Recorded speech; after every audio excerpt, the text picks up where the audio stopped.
এদিকে সরকারি বেসরকারি সকল প্রতিষ্ঠান বন্ধ থাকায় সকাল থেকে টাঙ্গাইল মহাসড়কের চন্দ্রা নবীনগর, চন্দ্রা চৌরাস্তা ও চন্দ্রা মির্জাপুর পর্যন্ত প্রায় ২০ কিলোমিটার জুড়ে থেমে থেমে চলছে যানবাহন।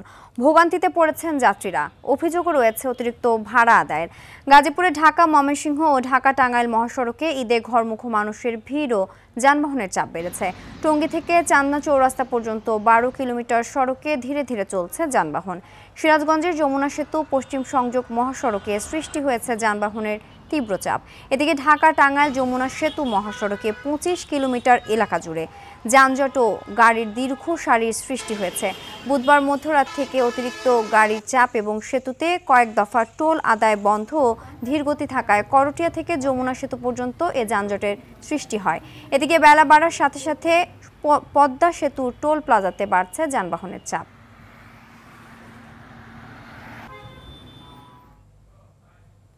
দর্শক, ঈদ যাত্রার খবর জানাতে কমলাপুর রেল স্টেশনে আছেন সহকর্মী অরণ্য গফুর এবং ঢাকা মাওয়া এক্সপ্রেসওয়ের মুন্সিগঞ্জ থেকে মহাসড়কের পরিস্থিতি জানাতে সরাসরি যুক্ত হচ্ছেন সহকর্মী মোহাম্মদ হামিদুল ইসলাম লিঙ্কন।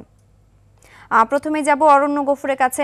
অরণ্য, ঈদ যাত্রায় যাত্রীদের কোনো ভোগান্তি আছে কিনা, তারা কি বলছেন?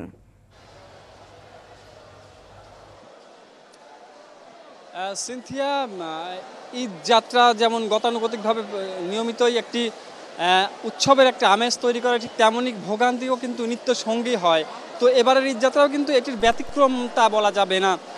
তবে ট্রেনের যাত্রীরা যথেষ্ট পরিমাণ স্বাচ্ছন্দ্যেই এবারের ঈদ যাত্রা করতে পারছেন এতক্ষণ পর্যন্ত, এটুকু বলা যায়। বিশেষ করে আপনার কমলাপুর স্টেশন থেকে আজকে ভোর থেকে এ পর্যন্ত ২৩টি ট্রেন গন্তব্যের উদ্দেশ্যে ছেড়ে গিয়েছে এবং সবগুলো ট্রেনই কিন্তু শিডিউল অনুযায়ী যথাসময়ে ছেড়ে গিয়েছে।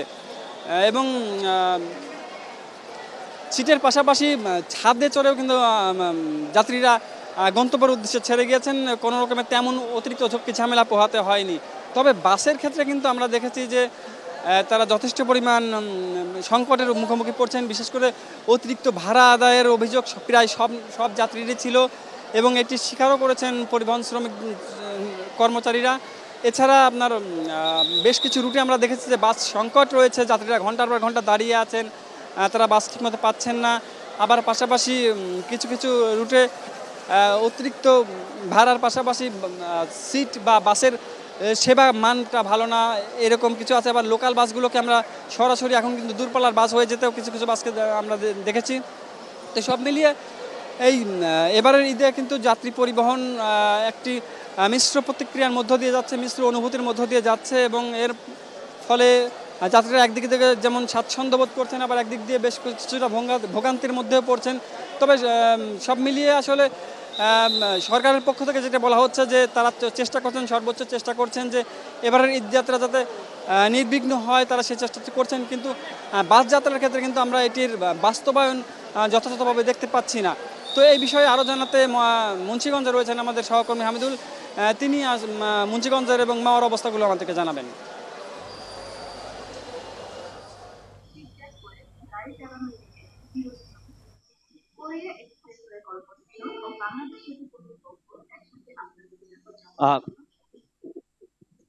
ধন্যবাদ অরণ্য গফুর আপনাকে। এই মুহূর্তে আমি রয়েছি দক্ষিণবঙ্গের যে ২১ জেলার প্রবেশদ্বার বা ঢাকা মাওয়া এক্সপ্রেসওয়ের পদ্মা সেতু টোল প্লাজা অংশে।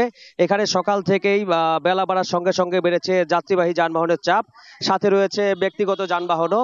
এবং সকাল থেকে আমরা দেখতে পাচ্ছি যে এখানে ঢাকা মাওয়া মহাসড়ক যেটি রয়েছে সেখানকার প্রায় ৮ কিলোমিটার এলাকা জুড়ে দীর্ঘ যানজট এবং ধীরগতি, আর ধীরে ধীরে টোল আদায় করা হচ্ছে।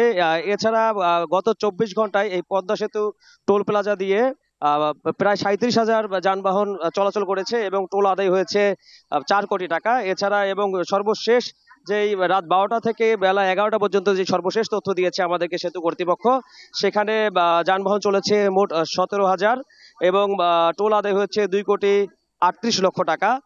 এছাড়া আমরা সকাল থেকে এই সড়কটিতে যানবাহনের দীর্ঘ সারি এবং চাপ দেখছিলাম।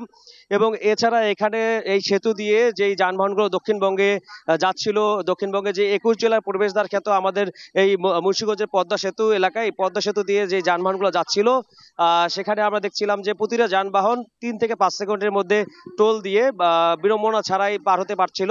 এবং এই গ্রীষ্মের যে তাপদাহ, এই তাপদাহতে সেতু কর্তৃপক্ষ যাত্রী যাত্রীবাহী গাড়ি সহ বিভিন্ন যে যানবাহনগুলো যাচ্ছিল তাদের জন্য সুপেয় পানির ব্যবস্থা করেছে এবং সকাল থেকেই এখানে তীব্র যানজটের কারণে আসলে থেমে থেমে টোল আদায় করা হচ্ছিল। আমরা যতটুকু দেখেছি যে প্রায় দীর্ঘ 8 কিলোমিটার রাস্তায় যে যানজট সৃষ্টি হয়েছিল এবং যাত্রীদের সঙ্গে কথা বলেছি। এছাড়া আমরা হাইওয়ে পুলিশের সঙ্গে কথা বলেছি, তারা যেমনটি জানিয়েছিলেন যে রাস্তায় দুর্ঘটনা এড়াতে আপনার 8টি চেকপোস্টের ব্যবস্থা করেছে।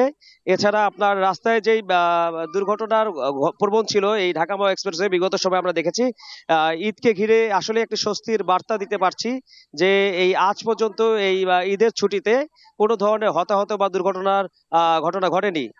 এই ছিল মুন্সিগঞ্জের ঢাকা মাওয়া এক্সপ্রেস ওয়ের পদ্মা সেতু টোল প্লাজা থেকে আমার কাছে সর্বশেষ সিনথিয়া। ধন্যবাদ।